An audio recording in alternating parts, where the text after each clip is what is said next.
ഇന്ന് നമുക്ക് നല്ല അസല ടേസ്റ്റുള്ള കല്യാണ മീൻകറി ഉണ്ടാക്കിയെടുക്കാം. ചട്ടിയിലേക്ക് വെളിച്ചെണ്ണ ഒഴിച്ച് ചൂടായി വരുമ്പോൾ അതിലേക്ക് കടുകും ഉലുവയിട്ട് പൊട്ടിയ ശേഷം ഇഞ്ചി, വെളുത്തുള്ളി, കറിവേപ്പില ഇട്ടിട്ട് ഒന്ന് വഴറ്റിയെടുക്കാം. ഓവറായിട്ട് ഫ്രൈ ഒന്നും ആവണ്ട, ജസ്റ്റ് ഒന്ന് ലൈറ്റായിട്ട് കളർ മാറിയാൽ മതി. തീ ഏറ്റവും കുറച്ചിട്ട് അല്ലെങ്കിൽ സ്റ്റവ് ഓഫ് ചെയ്ത ശേഷം മഞ്ഞൾപ്പൊടിയും മുളക് പൊടിയും ചേർത്തിട്ട് നന്നായിട്ട് മിക്സ് ചെയ്ത് പച്ചമുളകൊക്കെ ഒന്ന് മാറ്റിയെടുക്കാം. ഇതിലേക്ക് കുടംപുളിയും അത് സോക്ക് ചെയ്യാൻ യൂസ് ചെയ്ത വെള്ളം കൂടെ ചേർത്ത് കൊടുത്ത് നന്നായിട്ടൊന്ന് മിക്സ് ചെയ്യാം. ആവശ്യത്തിനുള്ള ഉപ്പും കൂടെ ചേർക്കണം. നല്ലോണം കുറുക്കിയതാ ഈ ഒരു പരുവായിട്ട് എണ്ണയൊക്കെ തെളിഞ്ഞ് വരുമ്പം തിളച്ച വെള്ളം ഒഴിച്ചു കൊടുക്കാം.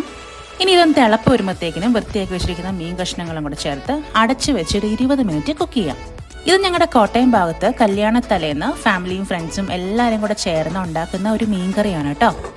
ഇത് ഒരാഴ്ച വരെ കേടുകൂടാതെ ഇരിക്കും. ഡെയിലി ചൂടാക്കി വെക്കണമെന്നേ ഉള്ളൂ. ഇതിൽ ചെറിയുള്ളിയോ പച്ചമുളകോ ഒന്നും ചേർക്കില്ല, വെളിച്ചു പോവും. അവസാനമായിട്ട് വെളിച്ചെണ്ണയും കറിവേപ്പിലയും ഉലുവാപ്പൊടിയും ചേർത്താൽ മീൻ കറി റെഡി.